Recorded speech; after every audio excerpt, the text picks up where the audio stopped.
Price the Lord. ஆண்டவராகிய இயேசு கிறிஸ்துவின் நாமத்தில் உங்களை அன்போடு வாழ்த்துகிறேன். ஒரு புதிய நாள், ஒரு புதிய ஆசீர்வாதத்தோடு நம்ம துவங்க போகிறோம்.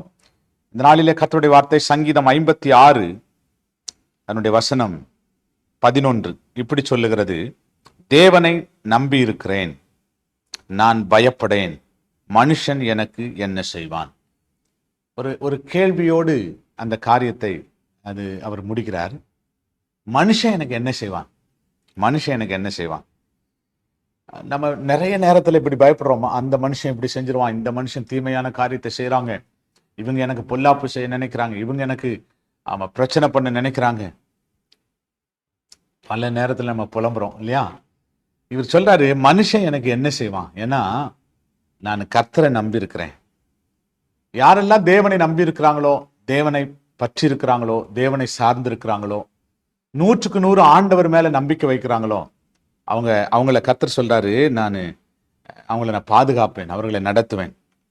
அப்படிப்பட்டவங்க என்ன செய்வாங்கன்னா, எதை குறித்து பயப்பட மாட்டாங்க. ஏன்னா கர்த்தர் நம்மை நடத்துவார். அவர் கரம் பிடிச்சிருக்கிறார், அவர் கட்டாயம் நம்மை நடத்துவார், அவர் போதுமானவராய் இருக்கிறார். ஆகவே நம்முடைய வாழ்க்கையில பல மனிதர்கள் எழும்பி வரட்டும், பிரச்சனைகள் எழும்பி வரட்டும், பயப்பட வேண்டாம். நாம் தேவனை நம்பி இருப்போம். தேவனை நம்பி இருந்துட்டாலே நமக்கு ஒரு பயமில்லாத வாழ்க்கையை கர்த்தர் தருவார். இன்னைக்கு நம்ம ஆண்டவர்கிட்ட கேட்கலாம், ஆண்டவரே, உண்மை சார்ந்திருக்கிற ஒரு அனுபவத்தை, உண்மை நம்பி இருக்கிற ஒரு அனுபவத்தை, 100க்கு 100 நாங்கள் உண்மை நம்பணும் ஆண்டவரே. ஏதோ ஒரு 30%, 50%, 60% அப்படி அல்லப்பா, 100க்கு 100 நாங்கள் உண்மை நம்பணும். அப்படிப்பட்ட ஒரு வாழ்க்கையை தாங்க, அப்படிப்பட்ட ஒரு இருதயத்தை தாங்க, அப்படிப்பட்ட ஒரு நல்ல சுபாவத்தை தாரு, அப்படிப்பட்ட ஒரு சிந்தையை தாரும். நம்ம கேட்போம். ஒரு மனுஷனை நமக்கு ஒன்றும் தீமை செய்ய முடியாது. ஜெபிக்கலாம். பரலோக பிதாவே, நாங்கள் உண்மை நம்பி இருக்கிறோப்பா.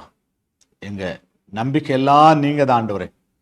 யாரெல்லாம் அந்த காலை வேளையில இந்த வசனத்தை பிடித்து கொண்டு ஜெபிக்கிறாங்களோ, ஏசப்பா, நாங்கள் உண்மைதான் நம்பி இருக்கிறோம், நீங்க தான் எங்களுக்கு அற்புதம் செய்யணும்ட்டு காத்திருக்கிறாங்களோ, அவங்க வாழ்க்கையில ஒரு அற்புதம் நடக்கட்டும் சுவாமி. அவங்க வாழ்க்கையில் ஒரு அற்புதம் நடக்கட்டும் ஆண்டவரே. அவங்க வாழ்க்கையில் ஒரு பெரிய மாற்றத்தை உண்டாக்கும்படி நாங்கள் ஜெபிக்கிறோம். ஆசீர்வதியும் பொறுப்படுத்திக்கொள்ளும், கிருபையில் ஒப்பு கொடுக்கிறோம். இயேசுவின் நாமத்தில் வேண்டிக் கொள்ளுகிறோம் எங்கள் நல்ல பிதாவே. ஆமென். ஆமென். Praise the Lord. God bless you. கர்த்தர் உங்களை ஆசீர்வதிப்பார். ஆமென்.